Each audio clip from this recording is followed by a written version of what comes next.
Hola, muy buenas tardes. Vamos a hablar sobre la parte de lo que es el mindfulness y el área deportiva. En este caso vamos a entrar un poco sobre la parte de la psicología en cuestión del deporte. En esta materia estuvimos hablando sobre la parte del conductismo.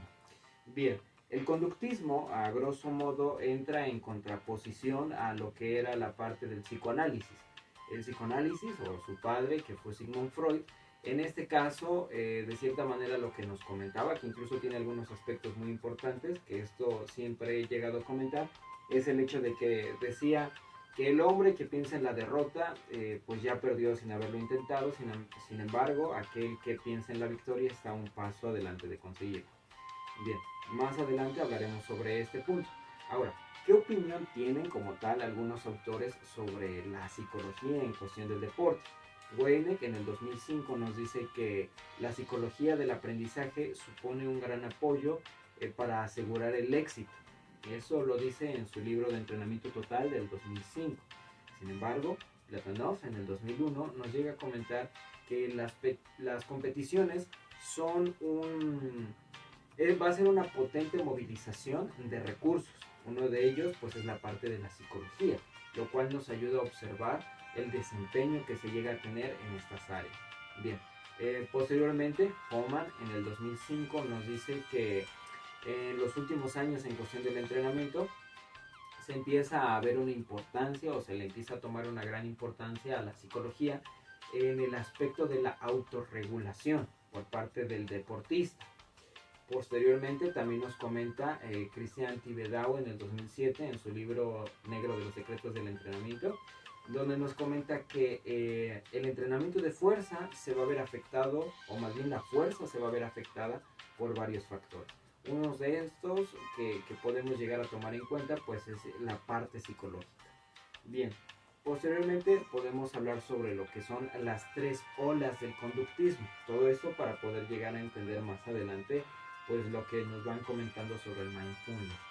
Donde en la primera ola o la primera etapa como tal nos llegan a comentar de cierta manera qué es el conductismo, qué es lo que se genera en las personas y por qué al final da como resultado ciertas conductas. Como dije y por eso inicié con este punto, entra en contraparte a lo que era la parte del psicoanálisis de Freud, y esto lo dice porque carecía de cierta manera de un sustento científico, dado que Sigmund Freud lo que decía es que primero teníamos que conocer el subconsciente de la persona y posteriormente nos reflejaría pues la conducta de cómo es y por qué llega a tener ciertos problemas o ciertas conductas. Sin embargo, el conductismo lo que intenta es ser un poco más racional. Entonces, como ya había comentado, partimos de tres olas o de tres etapas, tres generaciones, como siguen a mencionar algunos autores, y de cierto modo empezamos con Watson, donde Watson, ya sabemos incluso con Skinner, que de cierta manera vienen los experimentos como con el pequeño Albert, donde de cierta manera empezaban a observar las conductas que se iban generando en cuestión, como hablaba del pequeño Albert, por ejemplo, y terminamos con Bandura, por ejemplo, ya en etapas un poco más adelante, donde Bandura no solo empieza a estudiar el comportamiento, sino ya empieza a jugar con el comportamiento, empieza a buscar formas para de cierta manera influenciar y generar ciertos comportamientos en algunas personas. En este caso, lo que observamos de Bandura es que de cierta manera a niños en una escuela lo que hace es ponerles un video donde a lo mejor hay ciertos materiales, en este caso por ejemplo un muñeco, y una persona empieza a golpear el muñeco. Posteriormente van encerrando a los niños en la misma área, con el mismo muñeco, y los niños empiezan a tomar el mismo comportamiento que observan en ese video. Esa es una de las cosas que se empiezan a observar, es decir, en cuestión de la primera ola empezamos a ver las conductas que se van teniendo. En la segunda ola empezamos a observar qué podría generar esas conductas. Incluso, por ejemplo, podemos destacar al perro de Pavlov en el sentido de que cada vez que tocaba una campanita, pues el perro ya estaba condicionado para salivar, porque a inicios lo que se le hacía es darle de comer y entonces el perro salivaba por la parte de la alimentación. Sin embargo, ya cuando se tocaba la campanita de manera automática, sin la presencia de ese estímulo que era la comida, pues ya empezaba a salivar el perro. De ahí podemos integrar la parte del mindfulness que entra en la tercera ola sobre la parte del conductismo, donde lo que se hace de cierta manera es ya empezar a tomar control de ciertas situaciones para adoptar conductas positivas, en ese sentido hacerle frente a ciertos problemas. Entonces, eso nos lleva a la siguiente diapositiva, que es el mindfulness. Bueno, de cierta manera y traducido al español podría decirse que es la atención plena. Y lo que nos hace es de cierta manera estar conscientes del aquí y el ahora sobre lo que está sucediendo. Y lo que busca no es reprimir, suprimir o ignorar ciertos problemas o de cierta manera situaciones que se van presentando o problemas que nosotros tenemos o que vamos a tener que enfrentarnos. Al contrario, lo que busca de cierto modo es aceptar lo que está sucediendo y de cierta manera empezar a tomar como esa conciencia, esa aceptación en el sentido de que lo que se tiene que hacer y no ignorar como tal el problema. Entonces nos permite entender de mejor forma nuestro panorama y poder actuar bien de forma clara. Bien, el mindfulness y en el deporte. Pues de cierta manera, como ya se había dicho, no es que se busque la parte de la supresión, sino de cierta manera trabajar con los problemas que se va presentando en cuestión del deportista. Por poner un ejemplo, de cierta manera en deportes de combate o de contacto que llegan a ser pues deportes muy fuertes, de cierta manera que incluso algunos le podrían llegar a tener miedo, incluso por ejemplo hablando de competiciones, en una entrevista generada al Charro Lomeli, que es un fisicoculturista, comentaba que cuando llega a Europa a competir se topa con las bestias, que así nombra él, así que unos mastodontes enormes, y dice, bueno, es que ¿qué estamos haciendo aquí? Mejor no regresamos. Dice, yo me quería esconder debajo de las bancas, pero sin embargo lo que hizo fue empezar a trabajarse de manera pues psicológica en el hecho de decir, bueno, ok, o sea,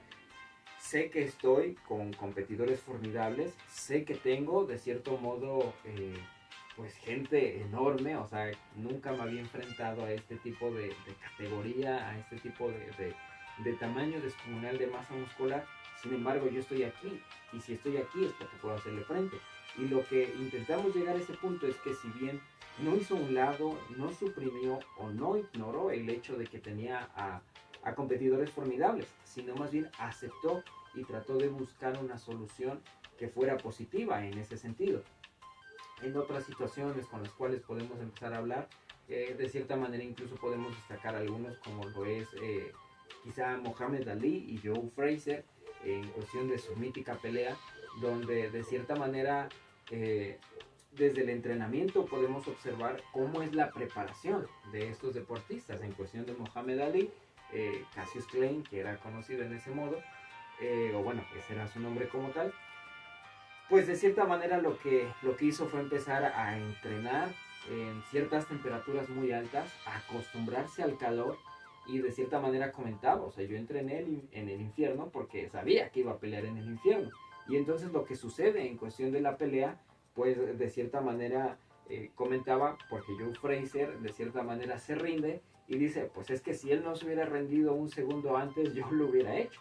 Pero de cierta manera, y el punto al que se quiere llegar, es que ellos pelearon hasta el final.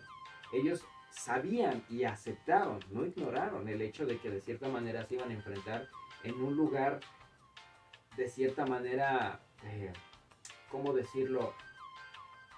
Sería una afrenta muy grande en el sentido de que el reto era muy grande y no nada más por el contrincante que se tenía enfrente, sino las condiciones del lugar en el cual se iban a enfrentar. Posteriormente, el que estuvo preparado más psicológicamente, pues al final fue el que ganó, y en este caso, pues es a quien podemos destacar, que era Cassius Clay.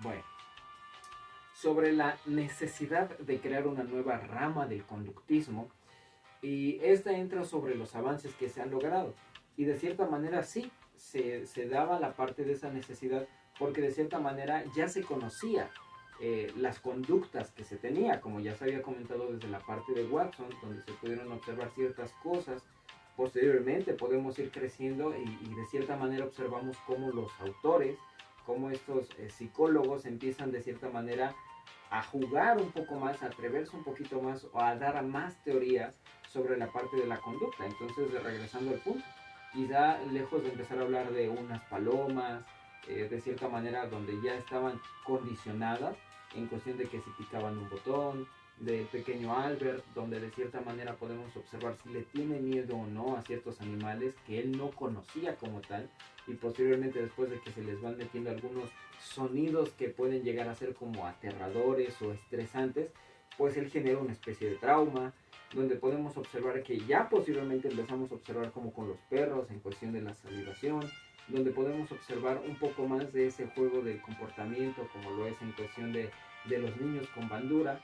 Entonces empezamos a observar cómo van generando nuevas teorías en el hecho de decir, bueno, ¿qué es lo que genera un trauma?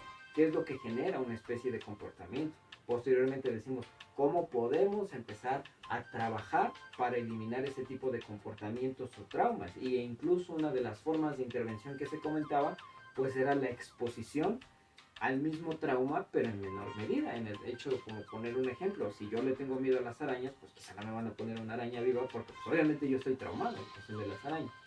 Quizá empezamos a ver videos de arañas animadas, nos ponemos a dibujar o a recortar arañas, pero empezamos a tener una pequeña exposición sobre la parte del origen del trauma. Y entonces esta forma de trabajarlo, de aceptarlo, es lo que nos ayuda, o si bien a erradicarlo, o quizá nada más a poderlo controlar. Pero ya visto desde la parte deportiva, quizá en un peleador, donde llega a tener una fractura, donde de cierta manera quizá tuvo una contusión, un golpe muy fuerte por un balonazo en la cara, o quizá por la parte del combate, en el hecho de que a lo mejor su contrincante fue muy salvaje, pues de cierta manera algunos llegan a tener una especie de problema a nivel psicológico. La parte pues de cierta manera emotiva en el hecho de que estaban seguros de que iban a ganar y quizá tuvieron una rotunda pérdida, pues de cierta manera sí es un golpe en cuestión del orgullo. Y en ese sentido pues también el cómo te mida, pues la mayoría de lo que eran a lo mejor tus fans, tus seguidores, pues van a repercutir. O incluso aquel deportista que se prepara para su primera competencia o para su competencia y sabe que lo que viene próximo es algo muy difícil. Entonces esa preparación psicológica para soportar la carga pues es necesaria ser trabajada, y en este caso pues entra la parte del mindfulness, el poder aprender, en este caso como lo que nos comentaba Homa, el autorregularse. Incluso podemos observar en cuestión de las sesiones de entrenamiento que si hay un aumento de la frecuencia cardíaca, la parte de lo que es nuestra visión periférica pues se llega a cortar. Entonces de cierta manera lo que es la visión al acortarse e incluso al aumentar la frecuencia cardíaca pues perdemos un poco esa parte del tino, en el sentido de que, ¿cómo decirlo de algún modo? El lugar hacia donde va a lanzar el objetivo, pues va a tener una pequeña pérdida. Entonces hay algunos momentos donde no nos interesa que aumente la frecuencia cardíaca por la parte del estrés. Necesitamos que la persona esté relajada, que esté consciente, que pueda razonar todavía sobre la parte del entrenamiento y que entienda lo que está haciendo. Hay momentos donde sí podemos trabajar con la parte del estrés para que se acostumbre a pero sin embargo, si son momentos donde no necesitamos que la persona esté estresada y está estresada, pues nos encontramos con un pequeño problema en ese sentido.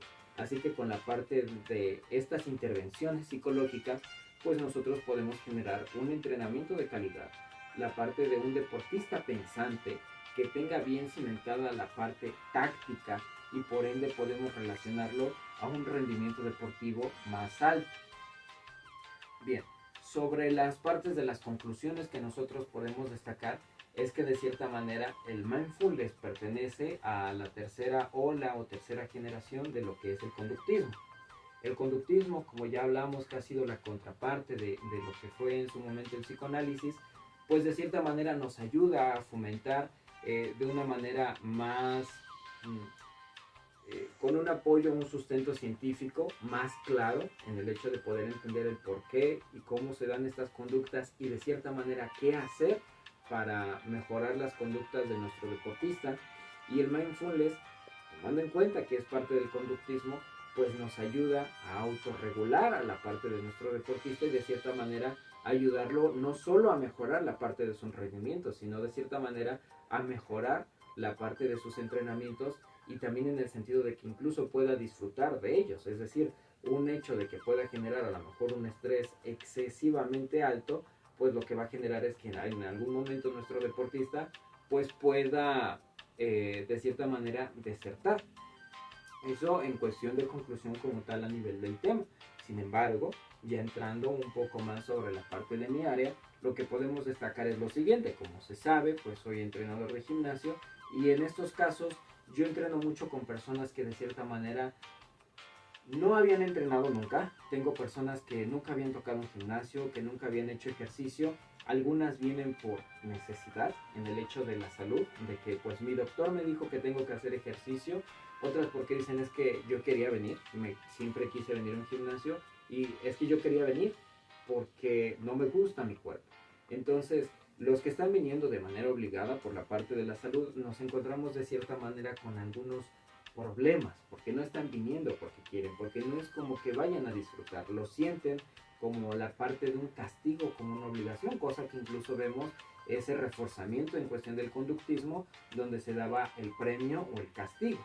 De ahí posteriormente podemos observar a quienes no están contentos con su cuerpo y tienen una autoestima muy baja y pues traen una cierta conducta, tienen miedo, de cierta manera están avergonzados por estar ahí, en cuestión del entrenamiento se sienten observados, mientras que los que vienen por obligación vienen como enojados en ese sentido y pues tenemos dos conductas distintas. Por el otro lado, a lo mejor viene el que quiere y pues viene motivado y de cierta manera pequeño o mucho el progreso que se va teniendo, pues nos ayuda un poco a que él ponga de su parte para seguir entrenando. Entonces cuando de cierta manera quizá yo no le aumento las cargas, ni el volumen, o el descanso, él está bien. Oye, es que vamos a entrenar con este peso. Perfecto, muchas gracias. Entonces de cierta manera el apoyo se va dando. Sin embargo, en el que siempre ha tenido una baja autoestima, cuando de cierta manera quizá lo que yo voy a poner es una semana de descarga y por ende voy a tener que bajar las cargas, pues él piensa que lo que está haciendo lo está haciendo mal y por eso es que se le bajaron las cargas. Oye, es que me siento como un inútil, ¿por qué me bajas el peso? Yo creí que podía más. Entonces, la conducta que está teniendo lo que empieza a generar es una especie de lastre psicológico que posiblemente nos va a generar una barrera difícil o un poco complicada de romper para un mejor entrenamiento en ese sentido y que también siga yendo a entrenar. Por el otro lado, la persona que está ahí por la parte de la salud, pues de cierta manera puede que también tienda a desertar más rápido porque dice que no me gusta estar aquí.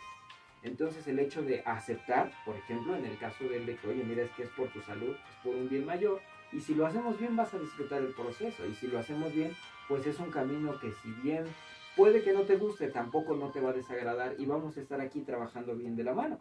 En el caso del que siempre está desanimado o tiene una baja autoestima, pues de cierta manera dices que yo todo lo que hago me sale mal, e incluso ahorita este entrenamiento me está saliendo mal, entonces mi intervención, mi plática, mi anamnesis o el acercamiento que yo tengo como modo de intervención es platicar en ese sentido, es decir, bueno, pues confía en mí porque el experto aquí soy yo en ese sentido y por ende lo que yo te podría decir a ti es que lo que estamos haciendo está bien. Permíteme, confíe en este proceso y posteriormente vamos a ver resultados. A diferencia, por ejemplo, de esta conducta que viene por gusto, pues de cierta manera está contento. Si entrena con un peso pesado, con un peso ligero o un volumen muy alto, muy bajo en cuestión del entrenamiento, él está contento y también es lo que nos permite tener un mejor desarrollo porque él está cooperando, tanto en la parte emotiva, como ya lo habíamos visto por Christian Thibedau, que la fuerza se va a ver de cierta manera pues afectada por la parte psicológica, también como la parte del hecho de que de cierta manera la forma de entrenar va a ser mejor. Es decir, yo puedo poner una planificación bien estructurada que sé que él va a seguir al pie de la letra. Sin embargo, con estas dos personas yo tendría que buscar una forma que de cierta manera me permita trabajar con ellos. Es que él se siente bien teniendo cargas pesadas. No siempre puedo tener cargas pesadas. Bueno, buscaré una forma de que el entrenamiento se sienta pesado la mayor parte del tiempo, aunque no sea lo mejor, pero trataré primero de que psicológicamente él me permita trabajar y ya posteriormente lo entrenaré como se debe. Incluso en esta persona, ok, ¿qué puedo hacer? Híjole, es que no le gusta caminar, pero es necesario caminar por la parte aeróbica. Ok, entonces El ideal sería que caminara por 40 minutos y que tuviera una frecuencia cardíaca quizá de 132 pulsaciones por minuto. Pero no le gusta. Bueno, entonces vamos a empezar a trabajar de poco en poco en el sentido de que está bien, solo 15 minutos, no esté a 130 sino a 90 pulsaciones, y entonces ese es el punto al que quiero llegar. Estas conductas, cuando de cierta manera no me permiten trabajar, se buscan estrategias que no van sobre la parte del ideal en cuestión del ideal. Ahora buscamos un ideal para ellos, para que posteriormente me permitan ahora sí trabajar como se debe en cuestión de una planificación bien estructurada. Esos son los ejemplos más breves que se podrían dar la explicación sobre la parte de las conductas, las intervenciones y de cierta manera el tema y el aporte de sobre lo que es el mindfulness.